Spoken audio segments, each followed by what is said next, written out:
Assalamualaikum warahmatullahi wabarakatuh. Hari ini kita masih membahas tentang mata kuliah Statistika Matematika 1. Pada pertemuan kali ini kita membahas tentang sebaran penarikan sampel.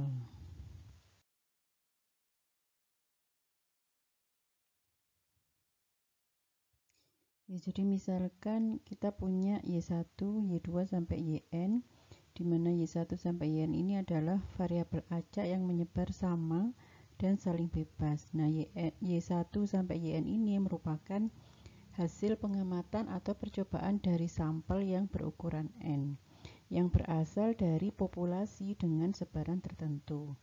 Nah, kita tahu bahwa parameter itu adalah sifat dari populasi yang tidak diketahui.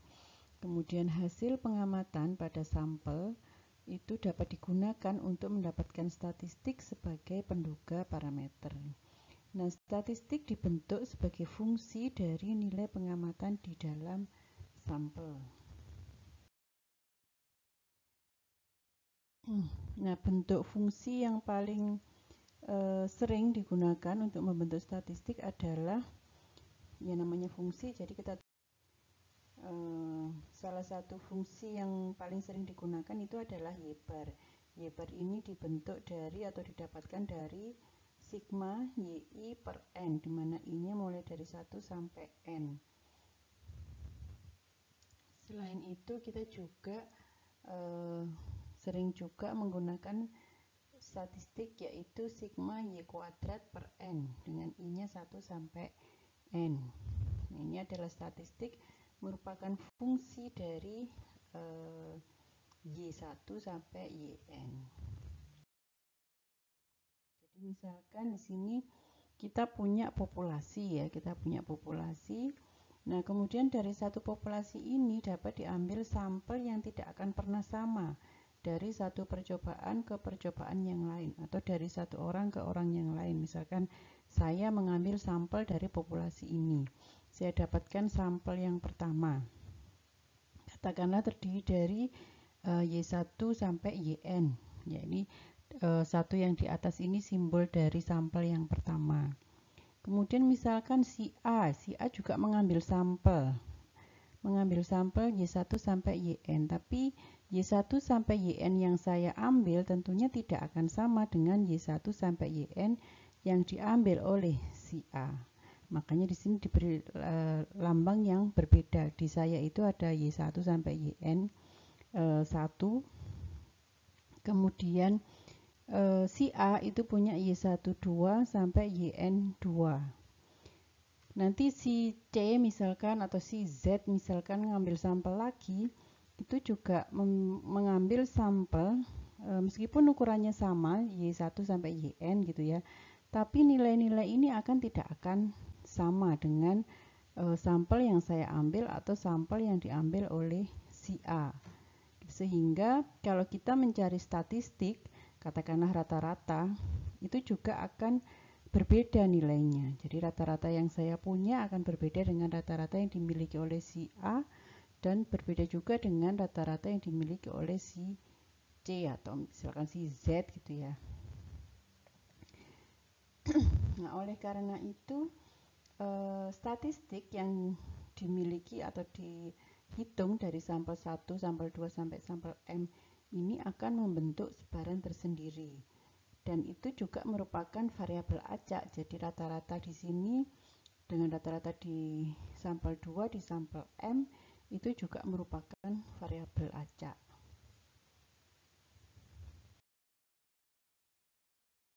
Nah, statistik memiliki sebaran yang diturunkan dari sebaran populasi ya. Jadi karena ini merupakan variabel acak ya. Katakanlah ini ada rata-rata 1, ada rata-rata 2 sampai rata-rata M. Berarti kita punya M data ya, punya M statistik, M angka. Sehingga dan ke M rata-rata tadi, M statistik tadi itu juga merupakan variabel acak sehingga akan memiliki sebaran. Nah, sebarannya ini dinamakan sebaran penarikan sampel. Nah, untuk mengetahui fungsi kepekatan dari eh, statistik tadi, sebaran penarikan sampel tadi, itu kita menggunakan metode atau memanfaatkan metode-metode yang sudah dijelaskan sebelumnya, misalkan menggunakan fungsi sebaran atau transformasi atau menggunakan fungsi pembangkit momen. Punya Y1 sampai Yn, di mana Y1 sampai Yn ini adalah pengamatan yang saling bebas dari satu populasi yang menyebar normal dengan parameter mu dan sigma yang sama. Jadi YI ini identically independent distributed normal dengan rata-rata mu dan ragam sigma kuadrat. Nah, apabila kita membentuk statistik rata-rata dengan rumusan Y bar sama dengan sigma YI dibagi N dengan I-nya 1 sampai N, maka statistik tersebut akan memiliki sebaran penarikan sampel, yaitu Y bar menyebar normal dengan parameter mu dan ragam sigma kuadrat per N. Nah, sebaran ini diturunkan dengan menggunakan metode fungsi pembangkit momen dengan menggunakan definisi dari momen variabel YI. Jadi karena YI itu menyebar normal dengan parameter mu dan ragam sigma kuadrat, maka fungsi pembangkit momen dari YI itu adalah E pangkat mu T ditambah sigma kuadrat T kuadrat per 2. Ini adalah fungsi pembangkit momen dari YI.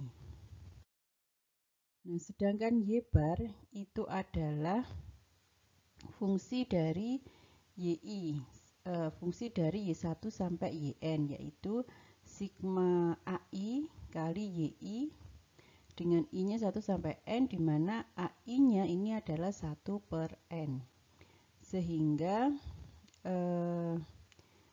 karena antar YI ini saling bebas dan sama, maka MY bar T itu adalah MY1 seper NT, ya.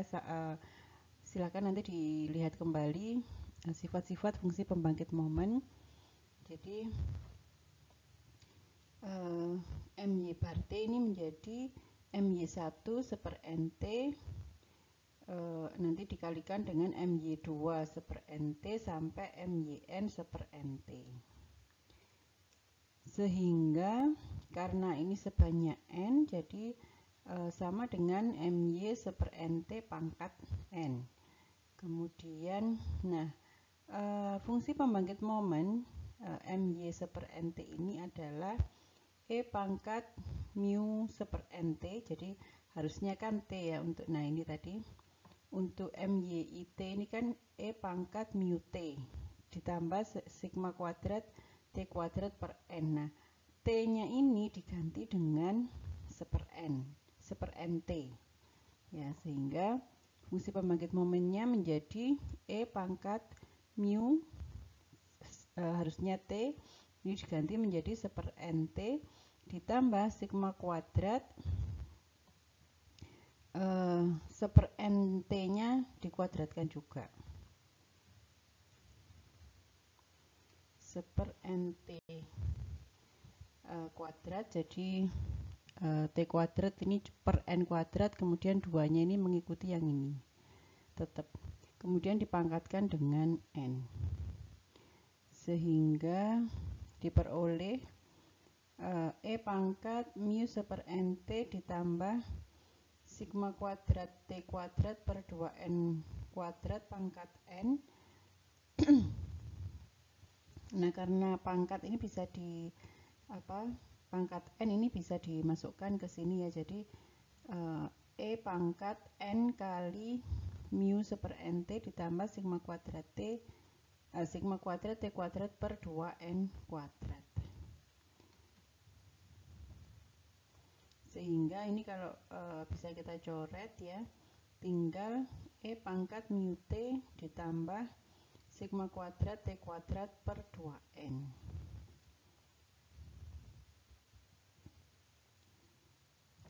Atau bisa ditulis dalam bentuk seperti ini ya, E pangkat mu T plus sigma kuadrat T kuadrat per 2N atau mu T E pangkat mu T ditambah setengahnya saya keluarkan sigma kuadrat per N kali T kuadrat.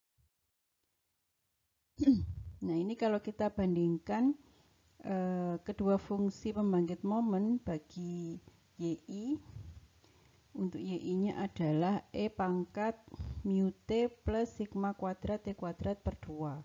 Sedangkan fungsi pembangkit momen untuk Y bar itu adalah E pangkat mu T ditambah setengah sigma kuadrat per N kali T kuadrat. Nah, jadi ini menunjukkan rata-ratanya, menunjukkan bahwa rata-ratanya sama.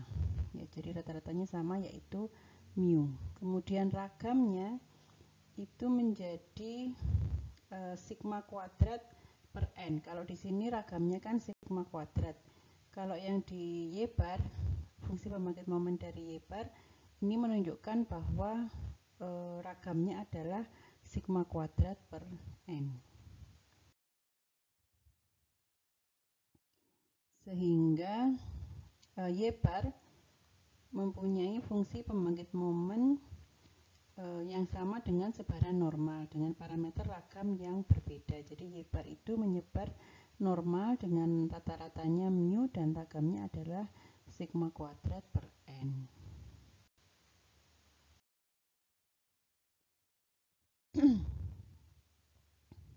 Jadi rata-rata juga memiliki sebaran normal sehingga pembakuan dari variabel rata-rata dengan bentuk Y bar dikurangi mu dibagi sigma per akar N, ini adalah akar dari ragamnya rata-rata, maka ini nanti juga akan menghasilkan sebaran normal baku 0,1. Contohnya, misalkan saya punya Y1 sampai YN, ini merupakan hasil pengamatan yang saling bebas dari sampel yang diambil dari populasi dengan sebaran normal dengan parameternya mu dan ragamnya sigmanya adalah 1. Berapa peluang bahwa rata-rata dari 9 nilai dalam sampel menyimpang tidak lebih dari 0,3 satuan dari nilai tengahnya. Jadi ini YI-nya ini menyebar normal dengan rata-rata mu dan ragam sama dengan 1. I-nya mulai dari 1 sampai 9. Sehingga rata-rata sampel adalah sigma YI dibagi 9, I-nya 1 sampai 9. Dia akan memiliki sebaran normal dengan parameter mu dan ragamnya adalah 1 per 9.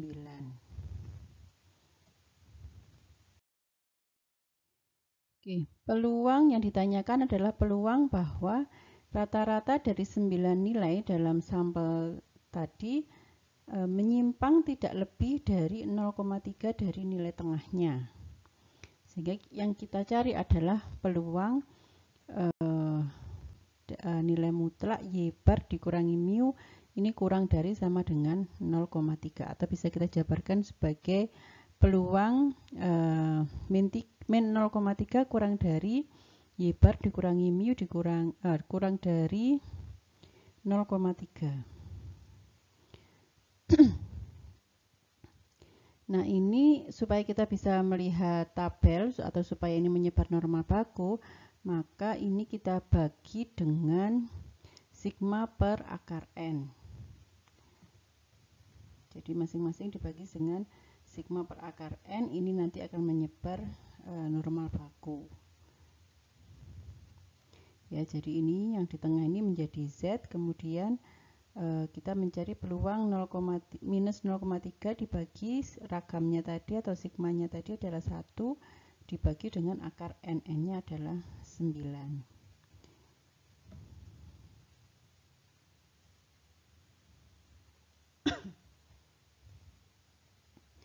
Nah, ini minus 0,3 dibagi 1 per akar 9 ini adalah minus 0,9, sehingga kita mencari peluang Z lebih dari minus 0,9 dan kurang dari 0,9.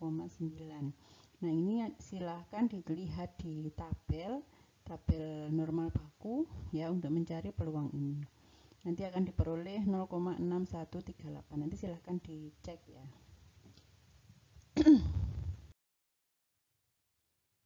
Oke, selanjutnya adalah sebaran bagi jumlah kuadrat sebaran normal baku. Jadi misalkan YI-nya ini menyebar normal dengan parameter mu dan sigma kuadrat, I-nya dari 1 sampai N. Kemudian Z1 sampai Zn ini adalah sampel yang berasal dari sebaran normal baku, yaitu Zi sama dengan YI minus mu dibagi dengan sigma. I-nya 1 sampai N, maka sigma Zi kuadrat dengan I-nya 1 sampai N ini sama dengan Zi-nya adalah YI dikurangi mu dibagi sigma, kemudian dikuadratkan. Ini sigma Zi kuadrat ini akan menyebar chi-square dengan derajat bebas N. Nah, definisi ini dapat dibuktikan dengan memanfaatkan hasil sebelumnya bahwa Z kuadrat itu menyebar chi-square dengan derajat bebas 1. Ya. Silakan nanti dilihat di materi yang sebelumnya bahwa Z kuadrat itu menyebar chi-square dengan derajat bebas 1. Fungsi pembangkit momennya adalah 1 dikurangi 2T pangkat minus 1 per 2. Nah, misalkan sekarang V itu adalah sigma Zi kuadrat dengan I-nya 1 sampai N. Oke, karena berdasarkan sifat fungsi pembangkit momen, maka fungsi pembangkit momen bagi V itu adalah, jadi ini kan dijumlahkan ya, penjumlahan dari Zi kuadrat, maka fungsi pembangkit momennya sama dengan perkalian dari fungsi pembangkit momen masing-masing Zi kuadrat. Ya, jadi MVT fungsi pembangkit momen untuk V itu adalah perkalian dari fungsi pembangkit momen dari Z1 kuadrat kali fungsi pembangkit momen untuk Z2 kuadrat sampai fungsi pembangkit momen dari Zn kuadrat. Nah, karena sama, maka ini karena sebanyak N dikalikan sebanyak N, jadinya MVT itu adalah MZ kuadrat T pangkat N, karena MZI-nya itu sama semua. Karena MZ kuadratnya itu adalah 1 minus 2T pangkat min setengah ya, dipangkatkan N, jadinya menjadi 1 min 2T pangkat minus N per 2. Nah, ini kalau kita bandingkan fungsi pembangkit momen untuk Z kuadrat dan untuk V, kalau yang fungsi pembangkit momen untuk Z kuadrat itu adalah 1 minus 2T pangkat minus setengah. Ini menyebar Z kuadrat, menyebar chi-square dengan derajat bebas 1. Maka MVT yaitu 1 minus 2T pangkat minus N per 2, ini akan menyebar chi-square dengan derajat bebas N. Jadi derajat bebasnya itu dilihat dari sini. Ini derajat bebasnya 1, ini derajat bebasnya adalah N. Oke, contoh yang kedua. Misalkan kita punya Z1 sampai Zn ini menyebar normal dengan parameter 0,1 atau normal baku. Nah, kita ingin menentukan nilai base demikian hingga peluang sigma Zi kuadrat untuk I1 sampai 6 itu kurang dari sama dengan B, yaitu 0,95. Nah, ini kita gunakan sifat bahwa sigma Zi kuadrat untuk I1 sampai 6 ini menyebar chi-square dengan derajat bebas 6. Sehingga B, nilai B ini adalah nilai yang menjadi batas peluang kumulatif 95% pada sebaran chi-square dengan derajat bebas 6.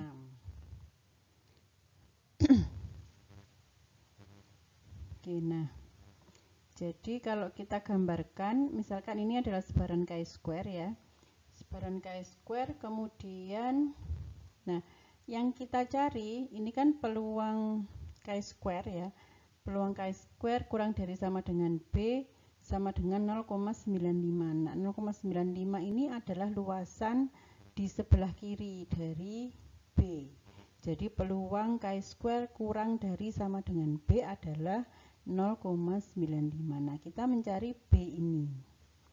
Nah, ini kan karena luasan dari kurva di bawah daerah di bawah kurva ini kan sama dengan 1, sehingga kalau yang di kirinya B itu luasnya 0,95, maka yang di kanannya B itu luasnya adalah 0,05.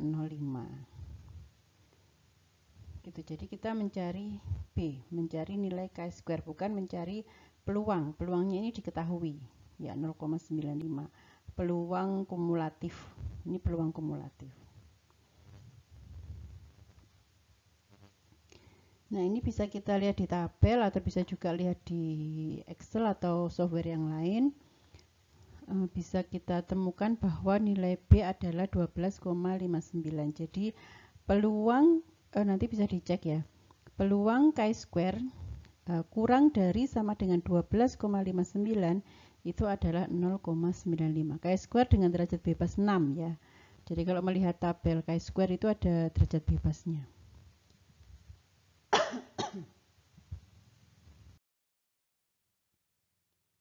Oke, selanjutnya kita bahas sebaran yang berhubungan dengan ragam sampel. Misalkan kita punya Y1 sampai Yn, ini adalah pengamatan yang saling bebas dari sampel yang berasal dari sebaran normal dengan parameter mu dan sigma yang sama. Maka 1 per sigma kuadrat, sigma yi minus y per kuadrat, I1 sampai dengan N, ini sama dengan N-1 S kuadrat ya, dibagi dengan sigma kuadrat. Ini akan menyebar chi-square dengan derajat bebas N-1.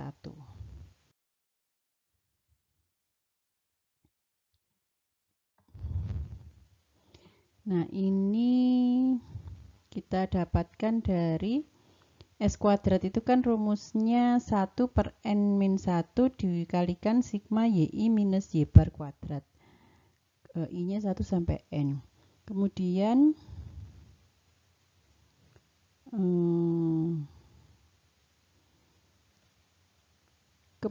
S ini atau persamaan ini ya, persamaan ini kiri dan kanannya ini dibagi dengan ragam populasi yaitu sigma kuadrat dan dikalikan dengan N-1 ya, sehingga ini menjadi dikalikan N-1 dibagi sigma kuadrat menjadi N-1 S kuadrat dibagi sigma kuadrat. Kemudian yang di sini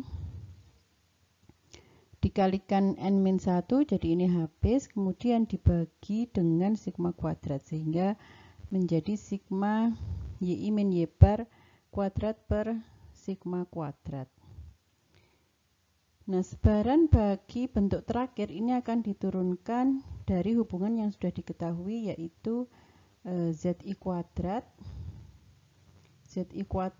sigma zi kuadrat I1 sampai N ini akan menyebar chi-square dengan derajat bebas N, di mana zi kuadrat itu adalah yi minus mu kuadrat per sigma kuadrat.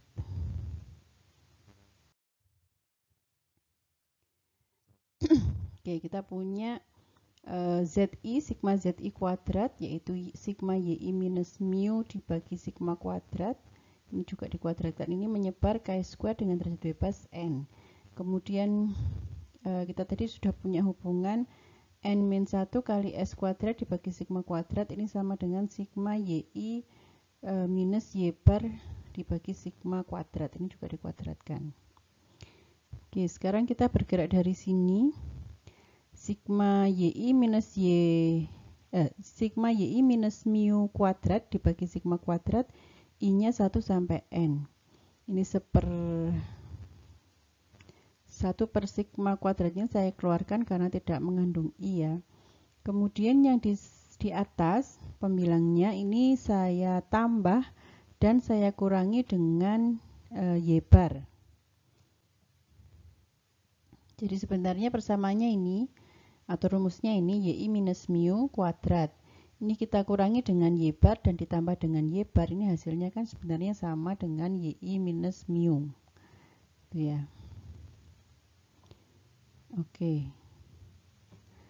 Kemudian dari sini kita kelompokkan YI dikurangi Y bar ditambah Y bar dikurangi mu. Itu ya. Ini kita kelompokkan, jadi katakanlah ini nanti A ini B.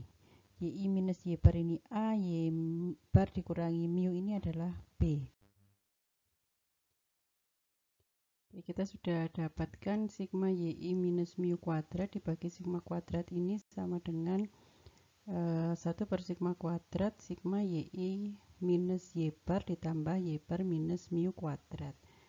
Kemudian, nah ini kita kuadratkan sehingga diperoleh, misalkan ini A ini B gitu ya, maka ini akan menjadi, kalau kita kuadratkan menjadi A kuadrat plus B kuadrat ditambah 2AB gitu ya. Jadi ini yang A nya ini A kuadrat atau atau YI minus Y bar kuadrat, kemudian ditambah dengan 2AB. Ini A nya, ini B nya ya. Kemudian ini karena Y bar dan mu ini tidak mengandung I, makanya bisa keluar dari sigma. Kemudian ditambah dengan sigma B kuadrat. Oke, selanjutnya ya, yang ini sigma YI minus Y bar ini sama dengan 0. Kenapa? Karena sigma YI jadi sigma YI I1 sama dengan sampai N, kemudian dikurangi dengan sigma Y bar dengan I-nya 1 sampai N, ini sama dengan N kali Y bar.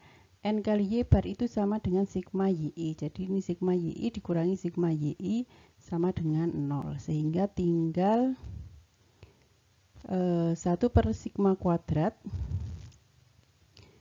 sigma YI minus Y bar kuadrat ditambah dengan sigma Y bar minus mu kuadrat. Nah, karena ini juga tidak mengandung I, maka sigma Y bar minus mu kuadrat ini sama dengan N kali Y bar minus mu kuadrat.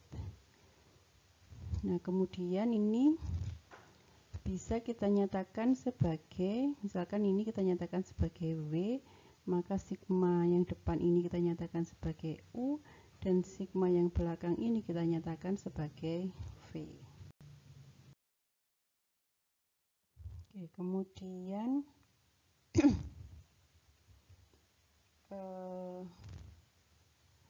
W-nya tadi kan ini ya, sigma YI minus mu per sigma kuadrat. Ini adalah W-nya. Nah, W-nya ini menyebar chi-square dengan derajat bebas N. Kemudian U-nya adalah ini,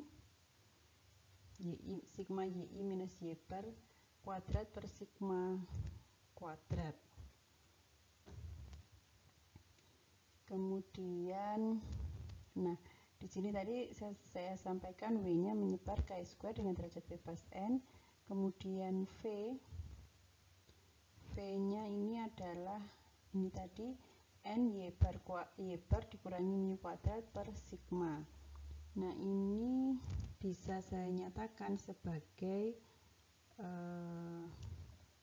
Y bar dikurangi mu, kemudian sigma per akar N dikuadratkan. Jadi N per sigma kuadrat ini bisa saya tuliskan sebagai sigma per akar N dikuadratkan ditaruh di bawah. Hasilnya akan sama seperti ini. Nah, ini tadi menyebar chi-square dengan derajat bebas 1.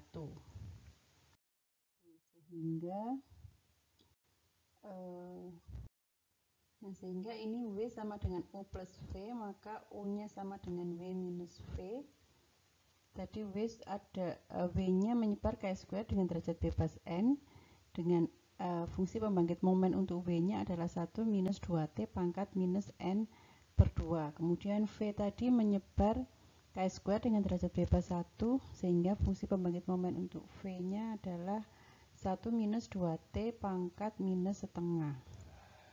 Nah, sesuai dengan sifat fungsi pembangkit momen, maka MU, fungsi pembangkit momen untuk U, itu adalah MWT dibagi dengan MVT.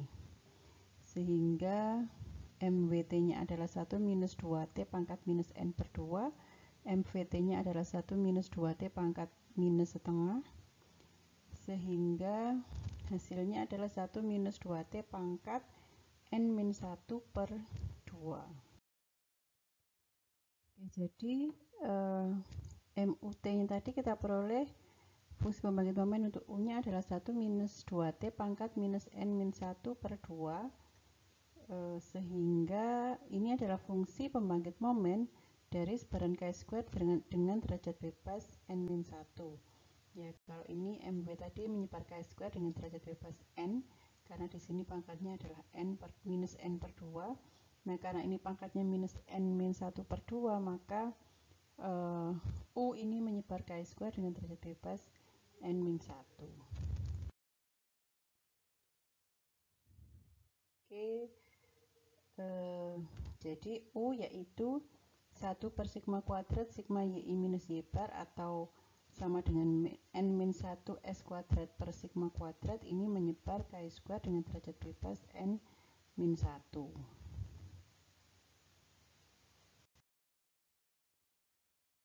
Contoh yang ketiga, ini misalkan kita punya Y1 sampai Y10, Y-nya menyebar normal dengan rata-rata mu dan ragamnya 1, I-nya 1 sampai 10 ya. Kemudian ragam sampel yaitu S kuadrat sama dengan sigma YI minus Y bar kuadrat per N min 1. Yang kita ingin tahu adalah berapa nilai A dan B yang membuat peluang ragam sampel di atas. Nah, permasalahan tersebut dapat diselesaikan dengan memanfaatkan sifat bahwa N min 1 S kuadrat per sigma kuadrat itu menyebar chi² dengan derajat bebas N min 1.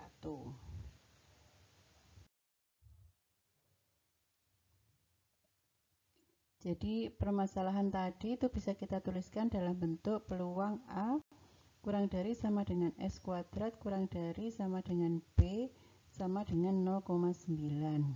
Nah, ini kita modifikasi supaya mempunyai sifat sebaran chi². Ya, chi² tadi kan S kuadrat atau N min 1 S kuadrat per sigma kuadrat. Nah, ini kiri dan kanannya ini kita kalikan dengan N min 1 kemudian dibagi dengan sigma kuadrat, sehingga ini kita peroleh bahwa yang tengah ini menyebar chi² dengan derajat N min 1. Nah, kita mencari K1 dan K2 sedemikian hingga peluangnya ini sama dengan 0,9. Jadi K1-nya adalah nanti A kali N min 1 per sigma kuadrat, dan K2-nya adalah B kali N min 1 per sigma kuadrat.